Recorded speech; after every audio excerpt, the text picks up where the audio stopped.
Assalamu'alaikum warahmatullahi wabarakatuh.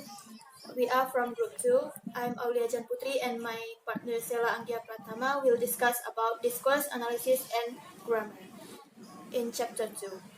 Discourse analysis. Much of the discussion in discourse analysis and grammar will use terms that are common in language teaching, such as clause, pronoun, adverbial, and conjunction, and attempt to relate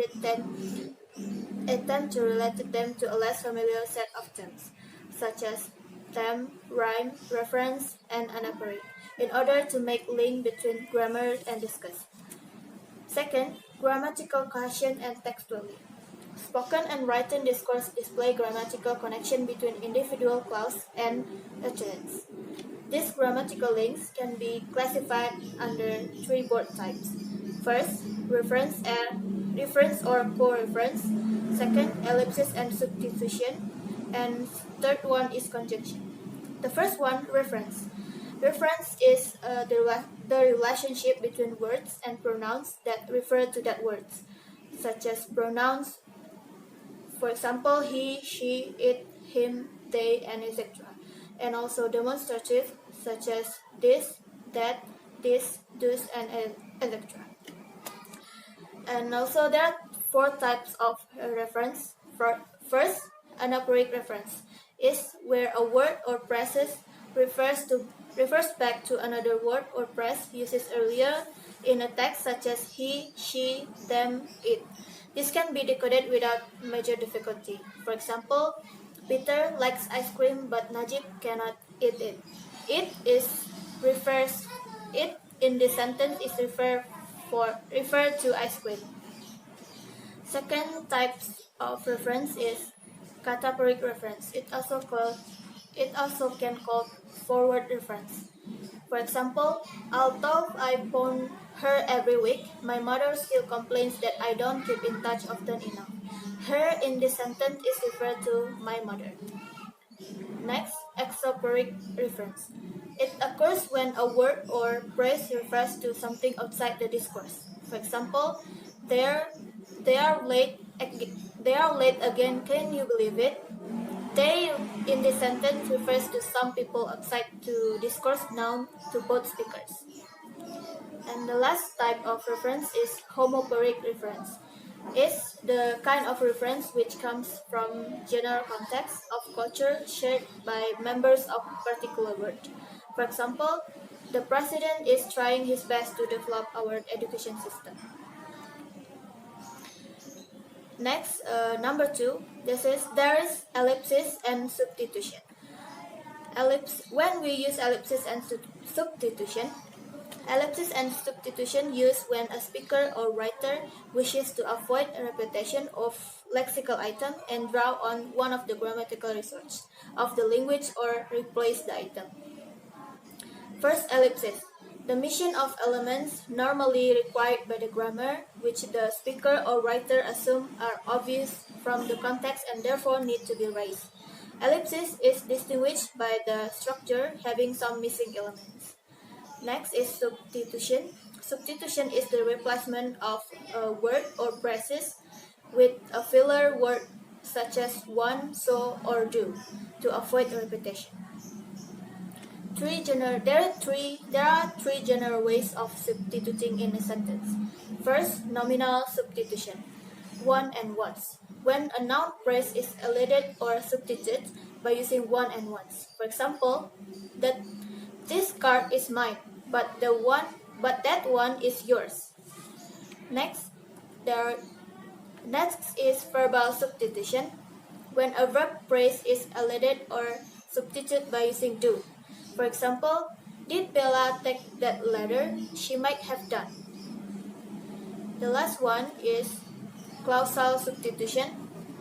When entire clause or a large part of it is elided or substitution by using so or not.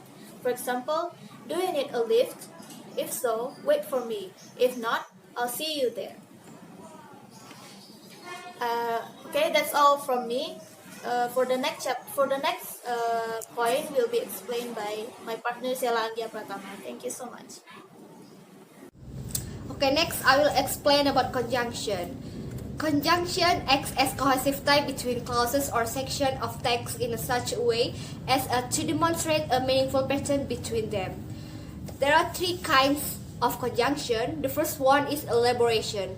One clause that expands another by elaborating on it. For example, in other word, by the way, and anyway. The second one is extension. Extension is one clause that expands another by extending beyond it by adding some new element. For example, and, moreover, but, and however. And the third one or the last one is enhancement. It's one clause that expands another by embellishing around it by qualifying it with some circumstantial feature of time, place, case, or condition. For example, finally, next, and therefore. And there are subtypes or another types of conjunction. The first one is additive. Acts to structurally coordinate by adding the presupposed item divided into positive and negative. For example, and, also, nor, and etc. The second one is adversative.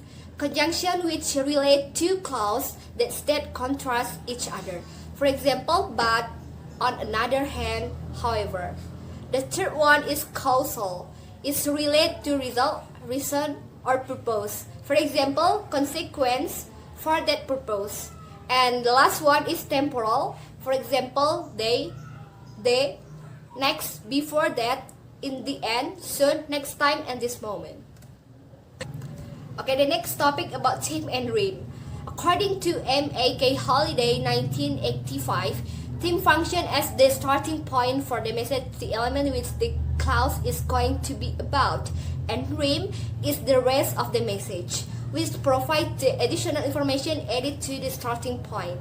The second one, according to Gerard and Wignall, 1994, theme as elements which come first in the clause, and the rest of the clause is called rhyme. And the third one is Thornbury, 2005, what the sentence is about and what the writer or speaker wants to tell you about the topic. For example, all of you can see and read from our PowerPoint. There are several examples from theme and rhyme. For example, for theme is our dog, his back paw, but he. And the example of rhyme, limp into the room, was red with infection. Okay, next about the types of themes. There are three types of theme. The first one is additional theme. Is usually but not always the first nominal group in the clause. For example, John went up the hill. The nominal group as the themes. The second one is textual theme. Serve primarily to relate one clause with a preceding one and are typically realized by conjunction and continuatives. For example, of continuatives as themes: well, right, now, anyway, and of course. Okay, the third one of the types of theme is interpersonal theme, functioning to decode and speakers or writers' personal judgment on meaning. For example, perhaps we can wait until next week. The modal adjunct as the themes. Okay, the last one is tense and expect. Tense relate to the time when activity or state occur, and aspect is a language comments upon some characteristic of the activity or state.